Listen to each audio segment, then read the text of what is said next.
Olá, pessoal! Então, vamos iniciar nossa revisão de algoritmos. Vamos relembrar pelo primeiro passo, em que nós precisamos saber qual é a estrutura de um algoritmo de pseudocódigo ou metalinguagem para seguir para os conceitos básicos. Então, a estrutura de um algoritmo de pseudocódigo ou metalinguagem, como todos vocês já devem estar carecas de saber, né? Ela sempre inicia por um valor reservado ao algoritmo, seguida do nome que eu dou para ele para diferenciar dos demais. A partir do momento em que eu dei o nome para o meu algoritmo, eu começo a seção de declarações de variáveis, que é onde eu vou prever todas as variáveis que serão manipuladas durante a execução do meu algoritmo. Delimitado por início e fim algoritmo, nós vamos ter o corpo principal do algoritmo, que é onde nós vamos colocar todas as instruções que serão executadas sequencialmente para, a princípio, solucionar um problema proposto. A partir disso, precisamos também lembrar quais são os tipos primitivos de dados que podem ser representados pelas nossas variáveis, né? Tipo primitivos numéricos, tipo primitivos literal e lógico. O tipo primitivo numérico, ele pode se subdividir em dois. Ele pode ser inteiro ou ele pode ser real. Mas como que eu vou saber quando o valor vai ser inteiro e quando o valor vai ser real? Eu vou ter que saber interpretar dentro do meu problema proposto. Qual é o tipo numérico daquela informação que eu preciso ou buscar do teclado ou gerar a partir de expressões. Então, o que acontece, pessoal?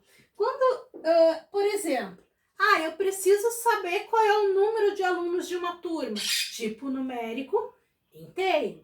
Eu preciso saber a quantidade de produtos que eu vou comprar em uma loja, tipo primitivo inteiro.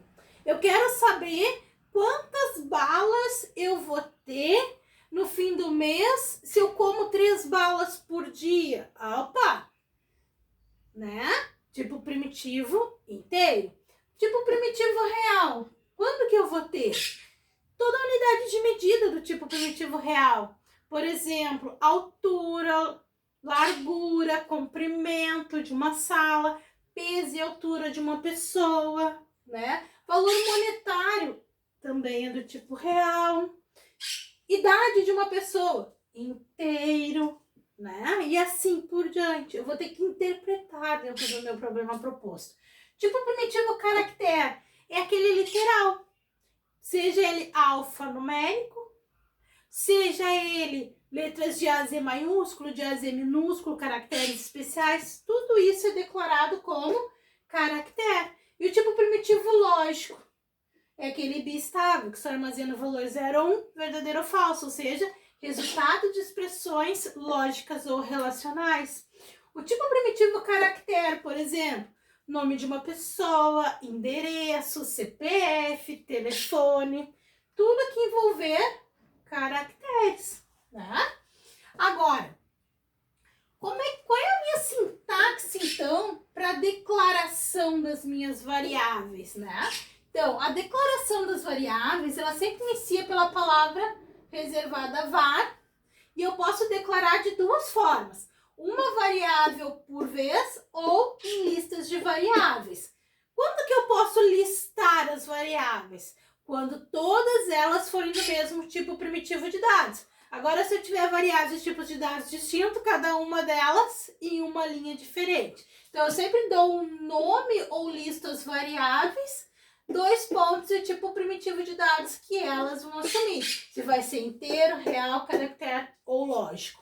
Exemplo, então. Estou declarando uma variável chamada nome, do tipo caractere, uma variável chamada idade, do tipo inteiro, e uma lista de variáveis, peso e altura, do tipo real.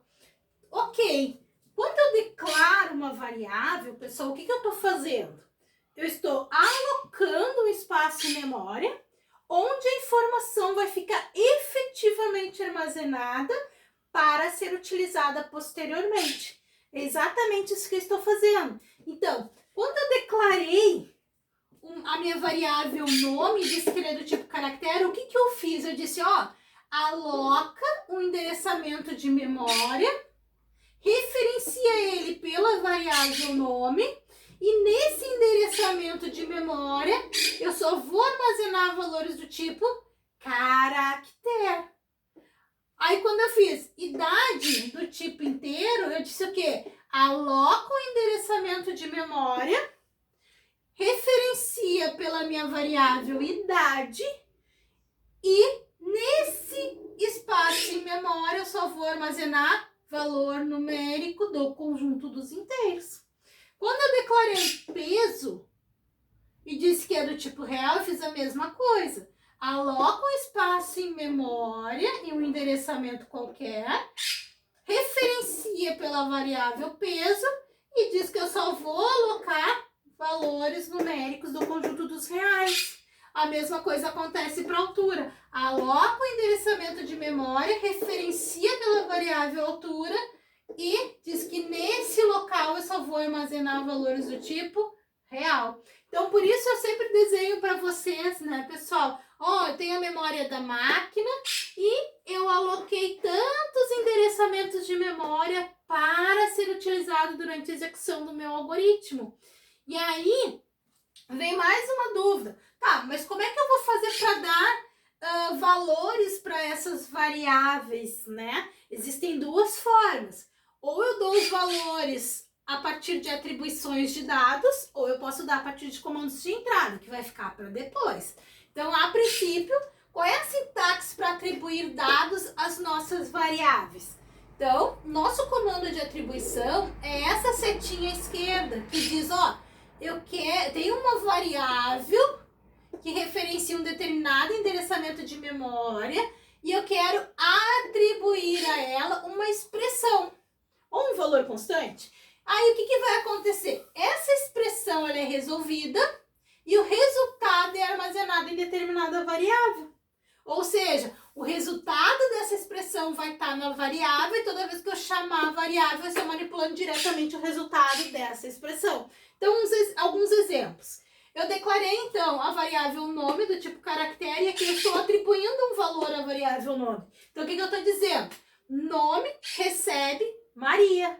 Maria sendo atribuída ao nome. Como ela é do tipo caractere e eu estou atribuindo um conteúdo para ela, conteúdo atribuído sempre entre aspas duplas, tá, pessoal? Então, nome recebe Maria, Maria atribuída ao nome. Então, neste comando aqui, nesta instrução, eu estou fazendo o seguinte, vou lá no endereçamento de memória, referenciado pela variável nome, e atribuo o valor Maria.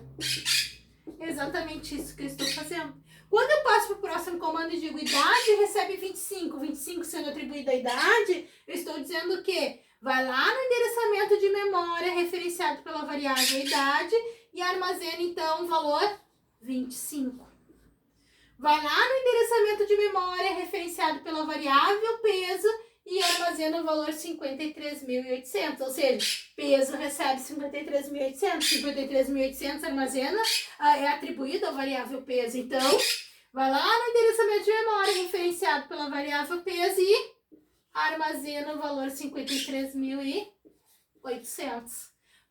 Agora, o que vai acontecer? Toda vez que eu chamar a variável nome dentro do meu algoritmo, eu estou manipulando diretamente o conteúdo desse espaço em memória, que é Maria. Toda vez que eu chamar a variável peso, eu estou manipulando diretamente o conteúdo 53.800. Toda vez que eu manipular a variável idade dentro do meu algoritmo, eu estou manipulando o valor 25.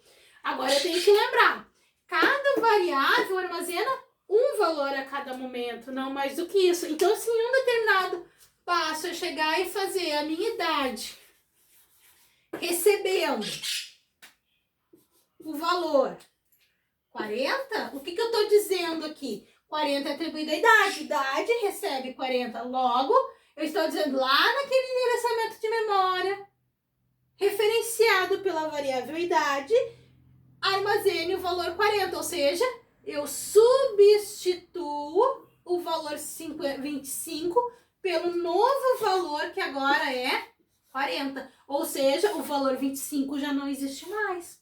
Então, pessoal, lembrem-se sempre desses conceitos básicos na hora de solucionar os problemas propostos de vocês. Isso aqui é essencial para darmos inícios à construção dos pseudocódigos. No próximo vídeo, nós vamos ver então os comandos de entrada, saída. Vamos fazer um exemplo para depois ir para o próximo passo com estruturas de seleção.